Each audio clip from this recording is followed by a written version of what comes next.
be honest, I'm super happy actually to see all this one, and I want to ask you if this picture, these faces of brain development, where Yeah. can we find this picture? Because maybe Oh, is it in your website, is it in your LinkedIn? Because I don't yeah, know. I can share it with you and you can put it on the podcast if you want. Oh, Um, amazing. Please, um, yeah, it's beautiful. I really liked it, and I have another questions about it. So this brain development, can you actually apply it with kids um who maybe they were diagnosed ADHD or dyslexia or autism, or this is only for ADHD and dyslexia? What can be no, no, applied there? I mean, they're labels, right? All of those Mm. terms are labels. So I don't even look at the label. I look at the function and the system. So absolutely they can be, because this is how the brain builds. What you see out in the moment, I see so many children diagnosed with autism, but there's so many flavors of autism. So you've got a really severe child that doesn't speak, won't let you near him, completely fearful, like a baby, right? And Yeah. then, but he might be 10 years old. And then you've got a child that is really highly functioning, speaking, can't control his emotions, can't control his thoughts, and is just all over the place. And those are two different profiles, but they've still got a diagnosis of autism. Wow. Well, this is one of the things that I just wanted to ask you because you told me a little bit about it and you were actually saying that these were labels and all that. So autism for you is just a label. It's That's it. just label. It's a function for it's a function for the authorities to give you a label so it makes them feel better, I'm sure, so that they can put you in a box and perhaps give you additional support, Mm. depending on what flavor that is, depending on what country you're in or what authority you're with. But I see it across the board that it's just a label, and if you're not thinking about function and system, you should be, because everything can be changed. The brain is neuroplastic, and if you're giving the body the right input and you're stimulating the right areas, you're going to change that child's trajectory forever. Got it. So I have another question because right now I have a whole bunch of questions because I saw that that chart and I would like to learn all that right now. But what happens, for example, in a classroom? Because we gotta face reality. In a classroom, not all the teachers knows about it, but some of them may have like an idea. So what if a teacher suspects that students maybe behavior may have neurological roots? Yeah, What what should could the you do? first response there? Yeah, absolutely. I mean, you don't have to become a therapist, right? But making small changes could make a huge difference. So always think movement before learning. So our brains learn better after movement. So 2 or 3 minutes of movement before a lesson could completely change the attention for that child. So get them doing things like bear walks, like Mowgli in Jungle Book, Mm-hmm. with the coordination, opposite hand and opposite foot, and they move together, right? Star jumps, and touching at the top, skipping, and jumping, marching, and doing that whole midline cross with opposite elbow and opposite knee, balancing on one leg. You'll soon see the children that can't balance and have those foundational reflex Yeah. systems if they can't balance, right? And they have to hold the table. You're going to end up with children that are so much calmer and less heightened. So the other thing is, that whole crossing the midline is really important. So even getting them crawling in a line around the classroom, and it Yeah. sounds funny, but it's fun, and they get to crawl. And you'll soon see the children that can't crawl, the ones Wow. that the ones that are not coordinated and they're using the same side to crawl, right? They need to use opposite hand and opposite knee.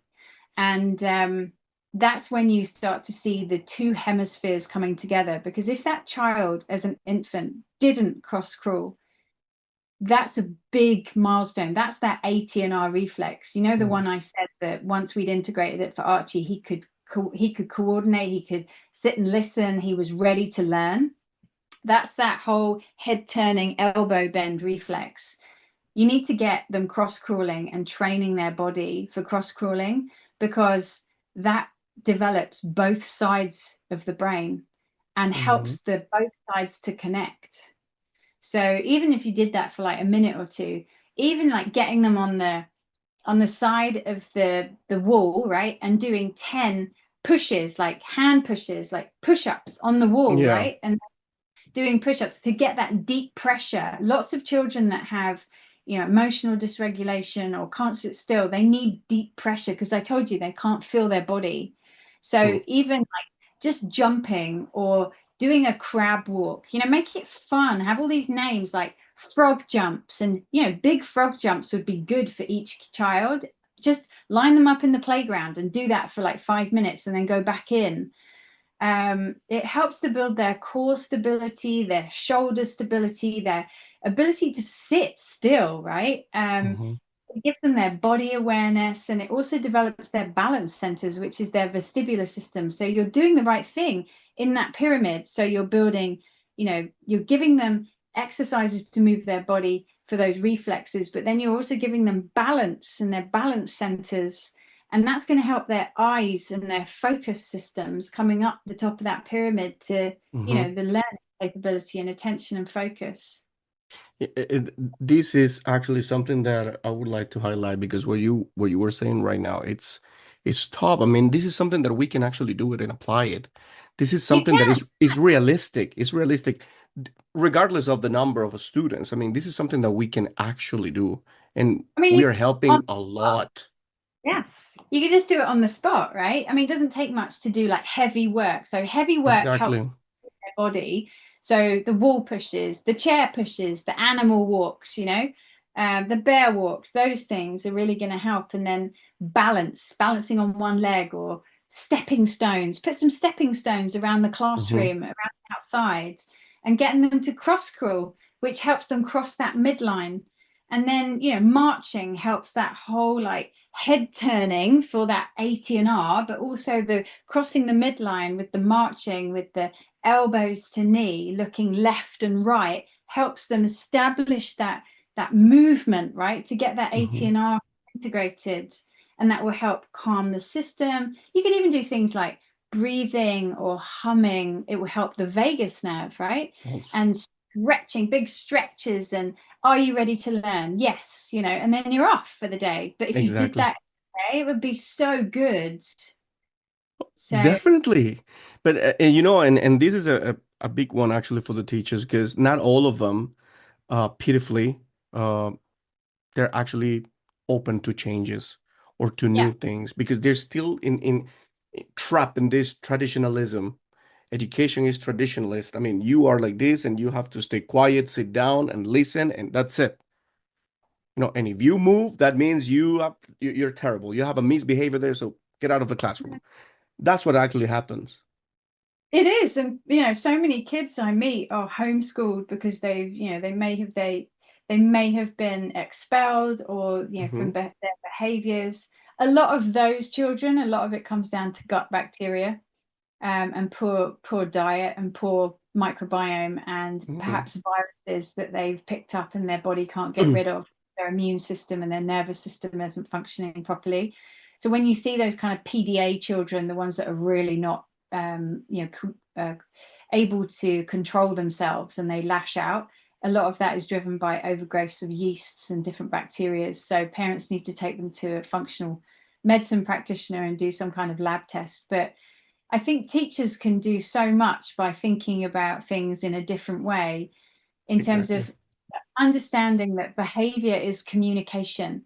And we need to stop punishing children for the symptoms that we're seeing. But if we can Exactly. participate in helping build the systems that allow them to succeed, that would be the best way to tackle it. Definitely. And yeah, this is one of the things that I would like to actually share with all the teachers because I've seen it. I've seen the teachers actually just working like that, like in autopilot, and that's it. Everything is like this, and Mm, stay quiet, don't bother me. You start jumping, get out of the classroom, and that's pretty sad actually because we're not helping at all. Now that no. we're talking a little bit about helping, what do you think? What are your thoughts about technology, including AI and assistive tools, for example? Do you recommend these ones actually for kids? And to keep this type of a new I, type of a learning style or something? I mean, I wouldn't like dismiss it. I think in moderation, yeah. And I think with those dyslexic children, predictive texting and helping them with their, using laptops and helping with their spellings on screen is really good in terms of, because that's, I was talking to my husband this morning about exactly that, how it really did help him when predictive text on his phone came in. So I wouldn't say that they're tools that we should completely dismiss, but in moderation and use them to help the function of that child. I think we can do more by helping our children move and get their balance and sensory input, and to help them co-regulate is better rather than putting them in front of devices all day, Mm, because otherwise we're not going to have a changed child. We're just going to have the same symptoms and a quieter life, if that makes sense, because parents do just use devices as a way of their escape because it's just too difficult. exactly. And this is one of the things now I remember a little bit about what my other guest said, Eliza Dotson. She actually said it that she's not against these type of devices, but I she believes that parents also need a little break, but a Yeah, little. I do. I do. But I Because if think if they're doing the right things to help their children in terms of building the foundations to improve that, the behavior then improves. And then yeah, it's more pleasurable to be a parent. definitely. So this is the point, parents and school teachers, it's all about preparation here. So building strong relationship between teachers and parents can be challenging as well now, especially when learning difficulties are involved. Yeah. What advice would you give to educators or on having these conversations with empathy and collaboration, for example? I think a lot of the time the parents are completely lost, like I was, and then Yes, we gotta be very straightforward. Exactly. you go True. and see somebody that has a title like the head of Sen, or they, have a responsibility to those children, but they're quite closed and narrow-minded, and they don't understand how to help those children because they're using more traditional methods rather than looking at how the brain is built and how to help them regulate their emotions and move their body in a way that will help build the function and system and change the regulation, and help give a calmer child. I mean, that's more forward thinking because that's actually getting to the root of the problem, not sticking a plaster over it. And I Yeah. think that the when those foundations improve and the behavior improves, not just because we've forced it, but because the child has gained the neurological capacity to cope and connect and learn. That's when you have a child, that is able to sit still because their nervous system's developed the ability to regulate itself. Exactly. Well, this is something that we need to actually learn as teachers. Now that we're talking a little bit about these teachers, parents, and all that, uh, you know, have you ever written a book about this new way of seeing brain I'm development? in the middle of it. I'm in the middle of my book writing. Oh, I'm, beautiful. yeah, I'm doing it. It's actually Archie's story, and then how parents can actually utilize the Oh, techniques in order to change it. So give me another beautiful. year and I'll have it. Beautiful. Please. I would like to read it because it must be definitely interesting there. So many Yeah. things to learn there for sure. Beautiful. I would like to actually also now that we're talking about how to build relationship and how to do a better class and how to help the kids. In one of the previous episodes as well, I was honored actually to have wonderful teachers like Dave Burgess and Tisha Richmond as well. And they were also writing their books. And there's one book that it's Teach Like a Pirate. I loved it and actually resonates with your ideas of Mhm. movement, not sitting still, not just Yeah, being there and waiting for the content to be like all of it soaked up by the student and that's it. No, it's yeah. about movement, jumping here, jumping there. Maybe what we need to do is just bring all the kindergarten way of teaching throughout the entire educational system, primary, secondary, even university. Why not? What do you think about that? I think if we can focus in on these techniques as early on as possible, we won't need to, we can fit into our, we won't need to change the whole of the education system.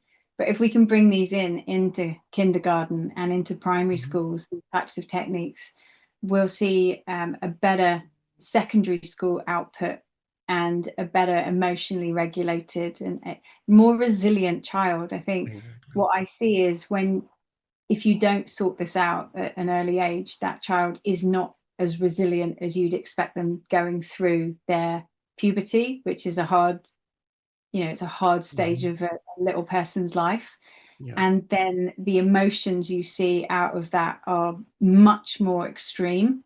And then, how they then go and mix with particular individuals or certain groups of people later on in life, and how they end up within their careers, or they don't, or what they end up doing. And that has a huge impact. Like Mhm. resilience and neurological stability is really very much connected. So Definitely. that's where I'd start. I'd start with the kindergarten and the primary schools Yeah. initially. Yeah. Yeah, I'll definitely do that. I love actually that book. That's why I actually brought it now. Because Mm, I think it's a little bit of what you were saying as well, movement, learning through it.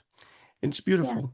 But now, if you could eliminate one myth about student who struggle in school, what would it be? Um, one myth. Yes, I think they're I think terrible.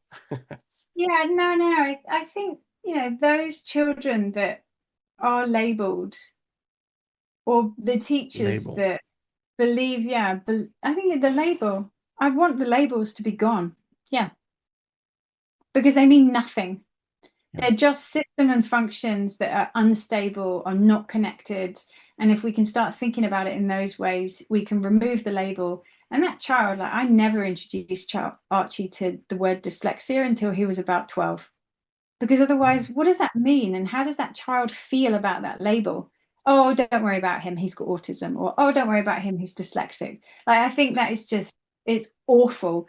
And as a child that was a very feeling child when I was younger, I never felt good enough anyway, let alone, I never had a label.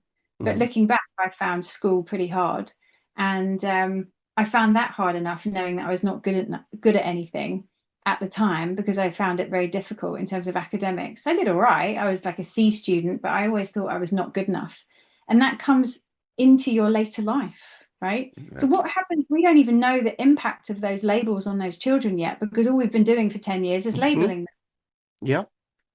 So we don't know what's going to happen going into the next 20, 30 years of their life, and how that's going to impact them from a confidence perspective and what they want to go and achieve. And I think the world is open to anyone to achieve anything.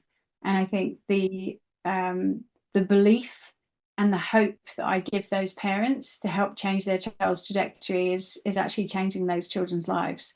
And if I'm not rooting for them, and we have labels and people just putting limitations on children already, what hope do we have? So that's your hope for the Yeah, future of inclusive education because that's basically what yeah, it is. yeah, absolutely. And what books or resources Oh my God, I've um, got so many. would There's so you many. recommend to teachers? Yeah, I see a lot there. Yeah. Disconnected Kids by Robert Melillo. That's a good one. Ooh, And I wish I could um, take them all now. there's so many of them here. I've got lots of Dr. Kyle Daigle's books as well. Cracking the Autism Code, that's a very good one. Those are the ones that I would recommend as two good reading. Wow. So those ones are perfect for experts or teachers in this Yeah, case, right? If they want to actually deepen their understanding in neurodiversity. yeah, they will understand what's happening. They're not heavy like neurological books, but they'll tell you what's going on in the brain and how you can change it. Hmm. Yeah. Wonderful. So we're actually just getting to the last minute of this wonderful time. It's been amazing. So now I would like to ask you, would you share all your information right now? How can people contact you? Because for sure we have actually teachers here, parents that would like to know even more about you. Mm. How can they contact you? So you can go to my website, Mhm.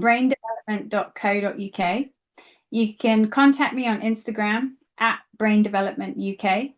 You can watch my podcast on Apple, Spotify, and YouTube, the Brain Development Podcast. And then you can contact me on my email, which is lara at braindevelopment.co.uk. Beautiful. I'm gonna just leave them here because this is the type of things that I would like to actually connect. I would like to create a community of teachers that can all get help. Mm. Information is here. We Well, got no excuses. yeah, we're creating, it's interesting you say that because we're creating a community for parents and it's called thrive-hub.com and it launches on the 27th of July. And it's Mm. a small fee per month as a subscription for parents globally to join.